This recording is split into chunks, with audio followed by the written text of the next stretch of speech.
आता है, हिजरा बजाना आता है, न लड़का बजाता है न लड़की बजाता है।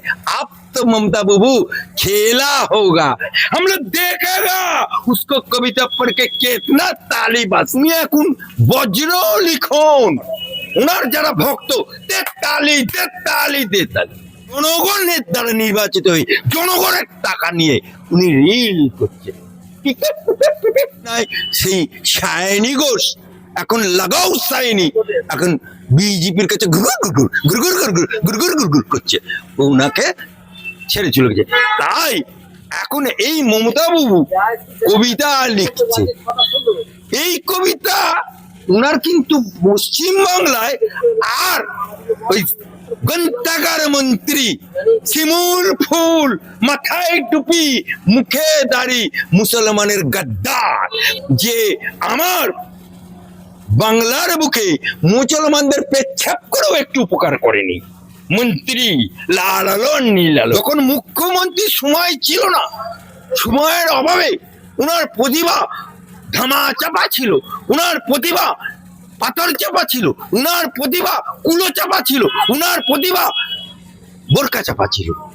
এখন উনার মুখ্যমন্ত্রী নেই, এমএলএ নেই, সময় উনার কাটছে না। কখনো এ ঘরে যাচ্ছে, কখনো ও ঘরে যাচ্ছে, কখনো বাথরুমে যাচ্ছে। মদনার সঙ্গে যাবে কে? মদনার বউ। মদনার সাগরে যাবে কে? মদনার ছেলে। মমতা বাবু আমার মনে হয় ওনার বাংলায় মিথ্যা লগ্নে জন্ম আর কালীঘাটে জন্ম, এটা বোধহয় ভগবান ভুল করে দিয়ে ফেলেছে। ভগবান ভুল করে ফেলেছে। মানে এরকম প্রতিভাবান মেয়ে ভারতবর্ষ কেন, পৃথিবীতে দুর্লভ, পৃথিবীতে দুর্লভ। এত গুণবতী একটা মানুষের এত গুণ। আসলে টিকটিকি নিয়ে কবিতা, যে উনি যখন মুখ্যমন্ত্রী ছিলেন তখন কবিতা লিখলেন এপাং ওপাং থাপাং, সে কবিতা বাজারে ছড়ল। আর ওই কবিতা শুনে ওর যারা অনুচর, ওনার যারা ভক্ত তেতালি তেতালি তেতালি। কবিতা হলে এপাং ওপাং ধাপাং।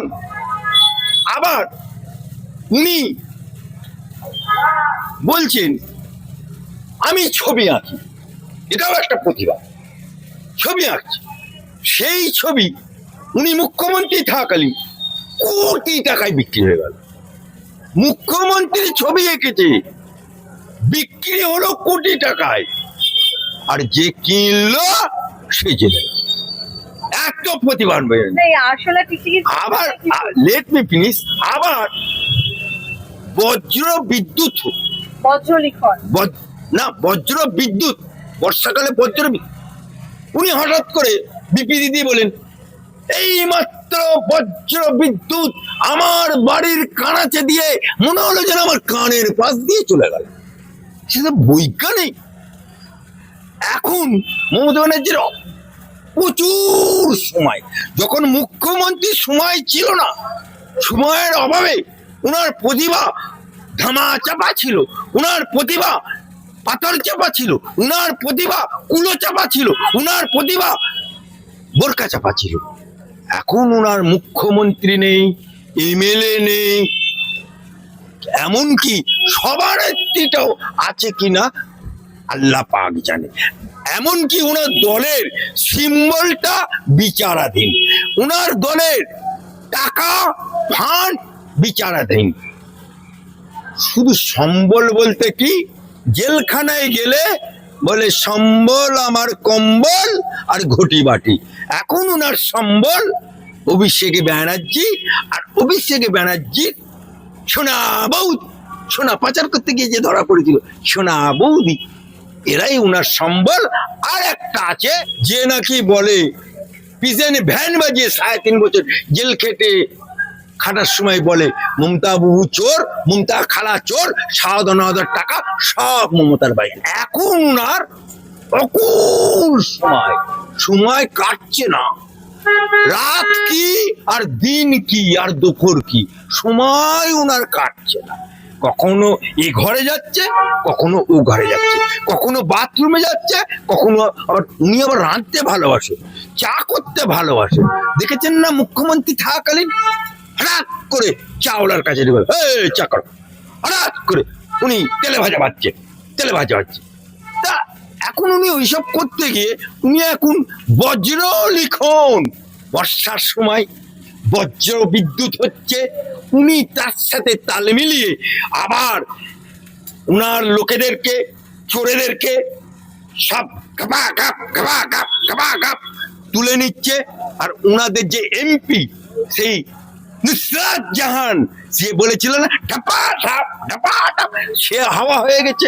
আবার লাগাও সাইনি, রিল বানাচ্ছে, সে এখন রিল বানাচ্ছে। লেট মি লাগাও সাইনি, দেবাদি দেবের মহাদেবে কন্ডম পড়াতে গেছিল, সে আবার মুসলমান পাড়ায় গিয়ে বলে মাঝি হেলা করিস নে, পাল তুলে দে, যাব মদিনায়। সেই সায়নি ঘোষ এখন লাগাও সাইনি, এখন বিজেপির কাছে গুড়গুড় করছে, ওনাকে ছেড়ে চলে গেছে। তাই এখন এই মমতা বাবু কবিতা লিখছে, এই কবিতা উনার কিন্তু পশ্চিম বাংলায় আর ওই গ্রন্থাগার মন্ত্রী, শিমুল ফুল, মাথায় টুপি, মুখে দাড়ি, মুসলমানের গাদ্দার, মুসলমানের নিমক হারাম, মন্তেশ্বরের হেরো এমএলএ, আগে প্রাক্তন গর্থমন্ত্রী, যে আমার বাংলার বুকে মুসলমানদের পেচ্ছাপ করেও একটু উপকার করেনি। মন্ত্রী লাল আলো নীল আলো, রানীমা খেপেছে, ঘি কোথায় ঢালছে রাজার পাতে, সিদ্দিকুল্লাহ গ্রন্থাগার মন্ত্রী ঘি কোথায় ঢেলেছে মুসলমানদের বাদ দিয়ে নিজের জামাই আর মেয়েকে বড়লোক করেছে। সেই সিদ্দিকুল্লাহর মন্ত্রী গ্রন্থাগারে উনার কবিতা বিক্রি হবে না, उनार कविता हम लोग देखेगा कौन खरीदता है, हम लोग देखेगा उसको कविता पढ़ के कितना ताली बजता है, हिजरा बजाता है, न लड़का बजाता है न लड़की बजाता है।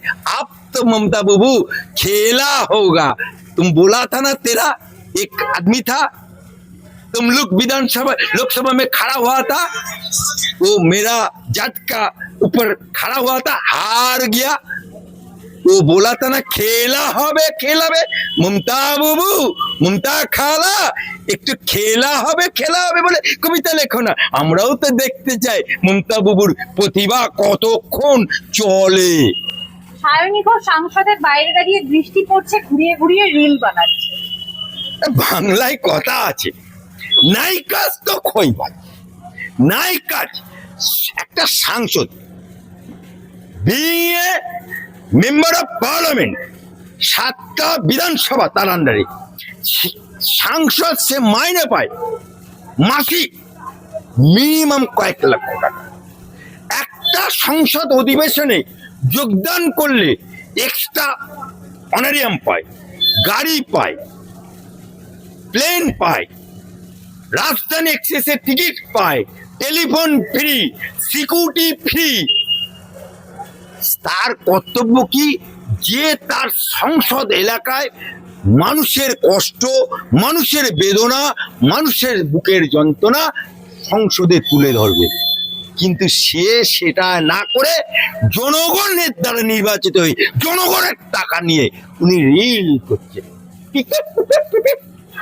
মদনা ও লাইলা কুলু কুলু, প্রেম না করলে মন ভরে না, কালারফুল ও লাভলি ওই মদনা। দেখুন মদনা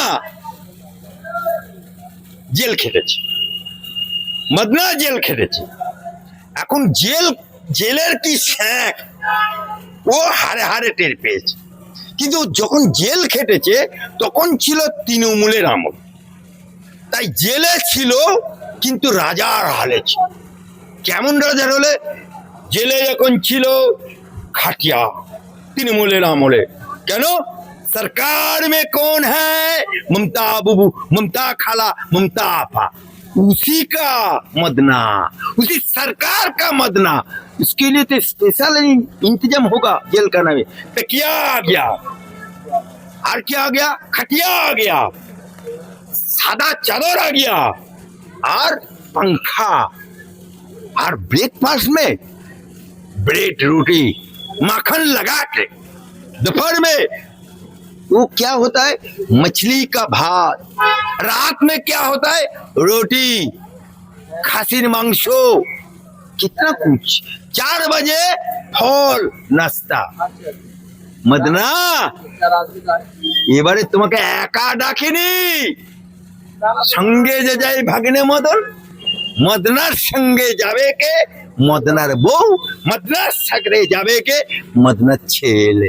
आप टेलर हो रहे, अगर मदना जेल जाएगा तो उसको जेल में पूरा रोटी खिला के हम दिखाएगा।